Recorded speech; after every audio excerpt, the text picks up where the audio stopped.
So there's a TikTok trend out there giving users a front row seat to people losing their jobs. More and more people are actually sort of shooting and streaming and then posting conversations where they learn that they are getting laid off, and the whole world can watch their reactions.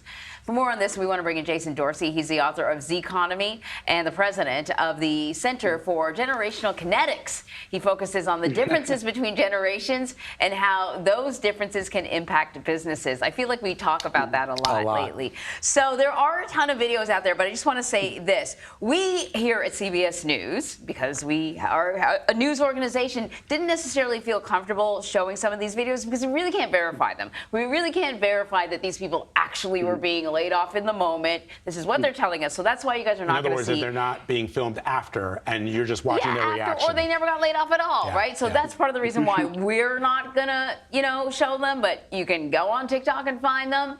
But Jason, I'm curious about who are the types of people who do this. I wondered if this had something to do with, we saw a rash of layoffs in the tech sector, and these are people comfortable with the technology, maybe even working for some of these companies. Are these the types of people that we're seeing streaming their layoffs? Yeah, we're seeing it across every industry. And you sort of made a little joke about it. Is it real or not?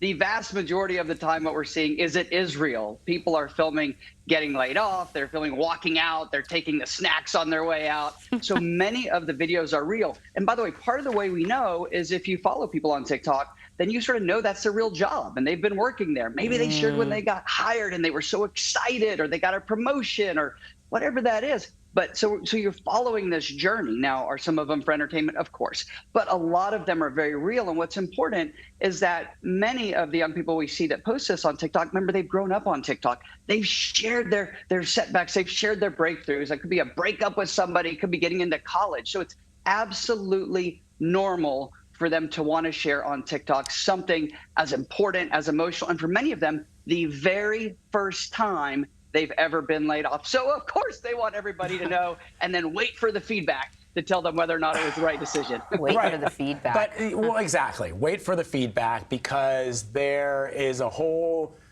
monetization that can happen. The more clicks you get, the more likes you get, the more. But why are we surprised? I mean, I know that we're talking about it today, but we live in a world now where young people primarily post videos of themselves eating. And that gets 1 million views. Post videos of themselves opening boxes and telling you, I'm taking off the paper and I'm opening, it's like they post videos of themselves after their dates, during their dates, before their dates, after, get ready with me. Yeah, it's like everything is online, because we live in this reality world where the whole world believes that you have a right to have an insight into people's private lives. And then they're going to show up today on Congress, these tech CEOs, and talk about why social media is detrimental to the health of young people. This is right? We're living Vlad's get off my lawn rant. This is the crazy world that we're living in. So the question is a little bit like that. It does. So what are, specifically when it comes to these videos, okay, you can film yourself eating a lobster, great. But filming yourself losing your job or getting laid off, are there any kind of repercussions that could happen to somebody down the line? Yeah, and the reality is, not only has a generation grown up sharing everything, we have elevated the importance or the value of being an influencer, being a social media star. So instead of your 5 minutes of fame, you get 1 million likes or 1 million hearts. We've really elevated this. And in our research, we see that many in Gen Z see influencer as an actual career. So of course they're doing this. So what do we see?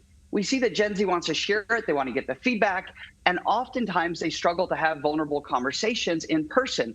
So they'll often have vulnerable conversations through technology. You see this. I talk to parents all the time. They're like, I can't get my kid to say anything important, meaningful and vulnerable. But if I send a text, they'll tell me everything. Wow. So this is just a natural, normal way to do it. No, but I get it. I actually get it. I actually really do get it. Because it's not, it is about clicks and likes, but it's not about monetizing. It is about that feedback. It's about that conversation. With people that, maybe they're strangers, but sometimes it's easier to talk to strangers. Totally. And they like the feedback. By the way, they read the feedback. You'll see their comments on it. But somebody saying, oh, I totally get where you're coming from, or that's terrible news, or I feel for you. Right. Even people they don't know. This is such a fascinating discussion. All we're doing is conditioning to do more of it. I know. Well, Jason, we got to have you back on. Yeah, we got to have you back. This is really good. Yeah, Look, we post on Instagram too, but this is a bridge too far. Jason Dorsey, thank you very much.